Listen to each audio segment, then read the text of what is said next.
Students, this is Radhika गौर और आज हम शुरू करने जा रहे हैं हमारा जो सब्जेक्ट है गणित, उसका जो चैप्टर नंबर 1 है दैट इज़ परिमेय संख्या, इसका टॉपिक नंबर 2 दैट इज़ परिमेय संख्याओं के गुणधर्म। तो देखिए, इससे पहले जो हमने सेशन किया था उसमें भी कुछ गुणधर्मों के बारे में पढ़ा था, कुछ क्या हमने एक गुणधर्म के बारे में वहाँ पे हमने पढ़ा था। अब हम यहाँ पे एक और गुणधर्म दैट इज़ क्रम विनिमेयता के बारे में पढ़ेंगे, ठीक है। तो देखिए, चलिए इस सेशन में हम समझते हैं कि क्रम विनिमेयता क्या होती है और कैसे वो हमें जो हमारे पूर्णांक हैं, पूर्ण संख्याएं हैं और परिमेय संख्या हैं, उनमें वो कैसे हम देख सकते हैं कि क्रम विनिमेयता कहाँ कहाँ होती है। तो देखिए, सबसे पहले हम शुरू करेंगे क्रम विनिमेयता का गुण कहाँ, पूर्ण संख्याओं में। देखिए, आपको पता है ना पूर्ण संख्याएं क्या होती हैं, वेरी गुड। तो देखिए, पूर्ण संख्याओं में क्रम विनिमेयता का गुण देखेंगे सबसे पहले हम योग में। किसमें? योग में। तो देखिए, हम क्या करेंगे, सबसे पहले हम क्या करेंगे, दो युग्म लेंगे, दो संख्याएं लेंगे। सपोज करिए हमने 0 + 7 लिया, दोनों को प्लस किया, 7 आया। इसको उल्टा जोड़ के देखेंगे, 7 में 0 जोड़ेंगे तब भी 7 आएगा। तो यहाँ से हमने देखा कि ए में या तो बी जोड़ो या फिर बी में ए जोड़ो, उत्तर हमारा कैसा आएगा, समान उत्तर आएगा। और इसी गुण को कहते हैं हम क्रम विनिमेयता का गुण। तो हम क्या कह सकते हैं कि पूर्ण संख्याओं का जो पूर्ण संख्याएं हैं वो योग में क्रम विनिमेय हैं, ठीक है, या फिर उनका योग क्या है, क्रम विनिमेय है। मतलब कि किन्हीं दो पूर्ण संख्याओं के लिए a तथा b के लिए a प्लस बी किसके बराबर होगा, b प्लस a के बराबर होगा। क्लियर। अब बात करते हैं व्यवकलन की। व्यवकलन का मतलब होता है घटाना। तो यहाँ पे भी देखिए, सपोज करिए हमने दो संख्याएं ली 0 और 7। देखिए, 0 में से 7 को घटाएंगे तो माइनस का 7 आएगा और 7 में से 0 को घटाएंगे तो कितना आएगा, 7 आएगा। अब -7 और 7 में तो बहुत बड़ा अंतर है, तो ये हमने देखा ये असमान है। असमान है, इसका मतलब ये हुआ कि ये क्रम विनिमेय नहीं है। मतलब कि जो हमारी पूर्ण संख्याएं हैं वो व्यवकलन में क्रम विनिमेय नहीं होती। क्लियर। अच्छा, अब बात करते हैं हम गुणन की। गुणन की देखिए, हमने कोई भी दो नंबर लिए 3 और 4 सपोज करिए, गुणा की, 4 तिया 12, फिर 4 में 3 की गुणा करी तो भी हमारा 12 ही आएगा। मतलब a की गुणा b में कर लो या b की गुणा a में कर लो, उत्तर हमारा 12 ही आएगा। मतलब समान उत्तर आया। समान उत्तर आया, इसका मतलब क्या हुआ कि जो क्रम विनिमेयता है, पूर्ण संख्याएं हैं, वो गुणन के लिए क्या है, क्रम विनिमेय है। क्लियर। अच्छा, अब आते हैं हम भाग पे। अच्छा देखिए, दो संख्याएं लेते हैं हम, 3/4 को भाग देंगे तो 4/3 के बराबर आ सकता है, नहीं आ सकता। तो भाग के लिए क्रम विनिमेय नहीं शो करती जो हमारी पूर्ण संख्याएं होती हैं। तो समझिए कि योग के लिए क्रम विनिमेय है, व्यवकलन के लिए नहीं है, गुणन के लिए है और भाग के लिए नहीं है। Clear, very good. अच्छा, पूर्णांकों को देखते हैं कि जो पूर्णांक हैं वो कैसे क्रम विनिमेयता का गुण शो करते हैं। तो देखिए, योग के लिए जो पूर्णांक हैं, ठीक है, कोई भी एक योग कीजिए, क्या आया, -3 + 4 कितना आया, 1 आया। क्लियर। 4 - 3, 4 + -3 कितना आया, 1 आया। तो हमने देखा कि योग के लिए जो पूर्णांक हैं वो क्रम विनिमेय हैं, जबकि व्यवकलन के लिए क्रम विनिमेय नहीं होते, क्योंकि 5 में से -3 को घटाएंगे तो उत्तर अलग आएगा और इसका उत्तर अलग आएगा। जो उत्तर है वो असमान आएंगे, ठीक है, असमान आएंगे तो मतलब क्रम विनिमेयता का गुण नहीं दर्शाएंगे। गुणन के लिए देखिए, गुणन के लिए जो पूर्णांक हैं वो क्रम विनिमेय होते हैं और भाग के लिए क्रम विनिमेय नहीं होते हैं। तो समझ में आया आपको कि पूर्ण संख्याओं के लिए कैसे वेरी करता है और पूर्णांकों के लिए कैसे वेरी करता है। अब आगे हम किसके बारे में पढ़ेंगे, आगे हम पढ़ेंगे परिमेय संख्याओं के बारे में। तो देखिए, सबसे पहले हम देखेंगे कि परिमेय संख्याओं के जोड़ के अंतर्गत जो क्रम विनिमेयता है वो कैसे होती है। तो देखिए, आप जानते हैं कि दो परिमेय संख्याओं को कैसे जोड़ा जाता है। क्लियर। हमने कोई भी दो युग्म लिए और उनको जोड़ने की कोशिश की। जैसे हमने -2/3 है, इसमें 5/7 को जोड़ा, उत्तर आया 1/21। ठीक है। अब हम 5/7 में किसको जोड़ेंगे, -2/3 को जोड़ेंगे उत्तर फिर भी आएगा 1/21। तो हमने देखा कि चाहे तो a प्लस बी कर लो या b प्लस a कर लो, उत्तर हमारा कैसा आएगा, समान ही आएगा। अर्थात जो परिमेय संख्याएं, दो परिमेय संख्याएं, उनको किसी भी क्रम में जोड़ा जा सकता है। हम कहते हैं कि परिमेय संख्याओं के लिए योग क्या है, क्रम विनिमेय है। अर्थात किन्हीं दो परिमेय संख्याओं a तथा b के लिए a प्लस बी किसके बराबर होगा, b प्लस a के बराबर होगा। क्लियर? ये चीज आपको अच्छे से समझ में आ चुकी होगी। अच्छा, अब आते हैं कि व्यवकलन के अंतर्गत क्या होता है। तो देखिए, जब व्यवकलन की बात करते हैं तो व्यवकलन के अंतर्गत जो परिमेय संख्या है वो क्रम विनिमेय नहीं होती। ठीक है, नहीं होती। क्यों नहीं होती, देखिए ये समझने की कोशिश करते हैं। 2/3 है, इसमें से 5/4 को घटाएंगे, उत्तर कितना आएगा, आप सॉल्व करिएगा। 5/4 में से 2/3 को घटाएंगे, इसको सॉल्व करिएगा। आप देखेंगे दोनों उत्तर असमान आए हैं, असमान आए हैं। इसका अर्थ ये हुआ कि जो परिमेय संख्या है वो व्यवकलन के लिए क्रम विनिमेय नहीं है, क्योंकि a minus B b minus a के बराबर नहीं होगा। क्लियर? अब देखते हैं हम गुणन के लिए क्या होता है। तो जब क्रम विनिमेयता को हम गुणन के अंतर्गत चेक करेंगे तो हम क्या करेंगे, देखिए a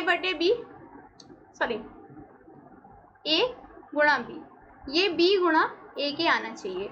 तो ये निकालने के लिए हम दो युग्म लेते हैं, जैसे हमने यहाँ पे लिया माइनस के 7/3 गुणा 6/5, उत्तर आया माइनस के 42/15। अब हमने उल्टा करके गुणा किया 6/5 में, माइनस के 7/3 की गुणा की, तो भी हमारा कितना आया, माइनस के 42/15। तो हमने देखा कि चाहे तो गुणा कर लो a गुणा b की, चाहे गुणा कर लो b गुणा a की, उत्तर हमारा माइनस का 42/15 ही आ रहा है। मतलब दोनों बार समान उत्तर आ रहा है। इसका मतलब क्या हुआ कि दो परिमेय संख्याओं के गुणन का क्रम विनिमेय शो करती हैं। व्यापक रूप से किन्हीं दो परिमेय संख्याओं a तथा b के लिए a गुणा b किसके बराबर होता है, b गुणा a के बराबर होता है। क्लियर? कोई कंफ्यूजन नहीं होनी चाहिए। अच्छा, अब देखते हैं भाग के अंतर्गत क्या है। देखिए, माइनस का 5/4 है, उसमें भाग दिया 3/7 का, और 3/7 है, उसमें भाग दिया माइनस के 5/4 का। जो उत्तर है वो समान नहीं आएंगे। ओ गॉड, हाँ। सो बेसिकली आज ये मक्खी मुझे बहुत परेशान करने वाली है, बट कोई नहीं, सेशन आपका होना चाहिए कंप्लीट। तो देखिए, हम क्या देखेंगे, दोनों पक्ष जो है उनके व्यंजक समान नहीं है, मतलब उत्तर समान नहीं है। तो इसलिए हम क्या कह सकते हैं कि जो परिमेय संख्या है वो भाग क्रम जो है उनका विनिमेय नहीं है। क्लियर? अब देखते हैं, अब आते हैं हम साहचर्य गुण पे। क्रम विनिमेयता के गुण के बाद आता है हमारा साहचर्य गुण। तो देखिए, पूर्ण संख्याओं के लिए हम साहचर्य गुण देखते हैं। सबसे पहले योग के लिए साहचर्य गुण देखेंगे। देखिए, 3/3 + 4 को प्लस करेंगे तो कितना आएगा, 7, और 4 + 3 को करेंगे तो भी 7 आएगा। मतलब कोई भी दो पूर्ण संख्याएं हैं उनको प्लस करेंगे तो हमारा 7 ही आता है, समान आता है। इस गुण को हम क्या कहते थे, क्रम विनिमेयता का गुण कहते थे। साहचर्य गुण क्या होता है, साहचर्य गुण ये कहता है कि सपोज कीजिए, देखिए साहचर्य गुण कहता है कि यदि आपके पास a गुणा b है और उसमें हम c की गुणा कर दें तो a गुणा b गुणा c के बराबर आना चाहिए। अब इस गुणा की जगह हम धन भी ले सकते हैं, ठीक है। तो इसी को हम देखेंगे। योग के लिए साहचर्य गुण का मतलब है कि a + b + c किसके बराबर होना चाहिए, a + b + c के बराबर। क्लियर? आप कोई भी दो युग्म ले लीजिए, जैसे 3 + 4 + 5 ले लीजिए, इसको प्लस कीजिए, 3 + 4 + 5। तो देखिए 4 और 3 8 + 5 बराबर 3 प्लस कितना हुआ, 9, 12 दोनों समान आया। तो हम कह सकते हैं कि जो पूर्ण संख्याएं हैं वो योग के लिए साहचर्य हैं, जबकि वो व्यवकलन के लिए साहचर्य नहीं होती हैं। मतलब a - b - c will not be is equal to a minus B minus C. Clear? गुणन के लिए देखते हैं। गुणन के लिए हमने ये दो युग्म लिए, इनको हम देखेंगे तो उत्तर जो है हमारा वो समान आएगा। तो हम कह सकते हैं कि किन्हीं तीन पूर्ण संख्याओं a b c के लिए a गुणा b गुणा c किसके बराबर होगा? a गुणा b गुणा c के बराबर होगा, मतलब गुणन साहचर्य होता है। भाग के लिए देखेंगे तो भाग साहचर्य नहीं होगा। ये चीज़ आप अपने माइंड में फिक्स कर लीजिए, ये चीज़ आपको अच्छे से समझ में आ जानी चाहिए। क्लियर? और आई होप आपको इस चीज़ में कोई कन्फ्यूज़न नहीं होनी चाहिए, क्योंकि देखिए जब हम गुणा की बात कर रहे थे तो सिंपल था 2 गुणा 5 बराबर 7 गुणा 2 गुणा 5 करेंगे। 7 गुणा 5 दूनी 10 बराबर 7 दूनी 14 गुणा 5। ये भी 70 आया, ये भी 70 आया, मतलब दोनों समान है। और समान है तो इसका मतलब क्या हुआ कि गुणन हमारा साहचर्य है। वहीं पे यदि हम माइनस के लिए या भाग के लिए करेंगे तो जो उत्तर हैं वो असमान आएंगे, और उत्तर असमान आने का मतलब ये हुआ कि वो साहचर्य नहीं है। क्लियर? तो पूर्ण संख्याओं के लिए हमने देखा योग साहचर्य होता है, व्यवकलन साहचर्य नहीं होता है, गुणन साहचर्य होता है, जबकि भाग साहचर्य नहीं होता है। अब देखिए, अब देखेंगे हम पूर्णांकों के लिए क्या होता है। ठीक है, देखिए जो पूर्णांक हैं उनमें हम योग को देखेंगे।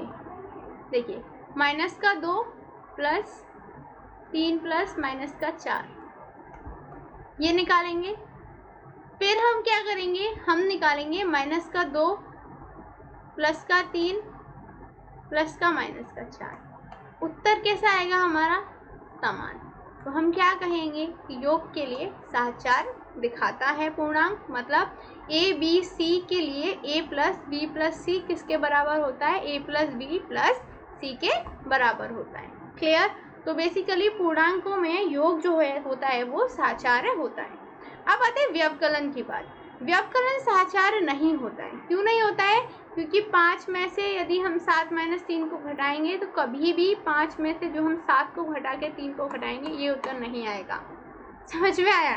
देखिए सिंपल सी बात है, a प्लस बी प्लस सी बराबर a प्लस बी प्लस सी होता है, इसलिए योग साहचर्य है। लेकिन a माइनस बी माइनस सी ये a माइनस बी माइनस सी नहीं होता है, ये इसके बराबर नहीं होता है, इसलिए व्यवकलन साहचर्य नहीं होता है। क्लियर? आगे देखिए गुणन के लिए देखते हैं अब हम। तो देखिए गुणन में क्या करेंगे? हम कोई भी पूर्णांक लेंगे उनका गुणन करेंगे तो कितना आएगा? जो उत्तर आएगा वही किसका आएगा? यदि हम 5 गुणा माइनस 7 करें और उसमें फिर माइनस 8 की गुणा कर दें तो ये उत्तर कैसे आएंगे? समान आएंगे। तो हम कह सकते हैं कि गुणन साहचर्य है, अर्थात a b c के लिए a गुणा b गुणा c बराबर होगा a गुणा b गुणा c के। क्लियर?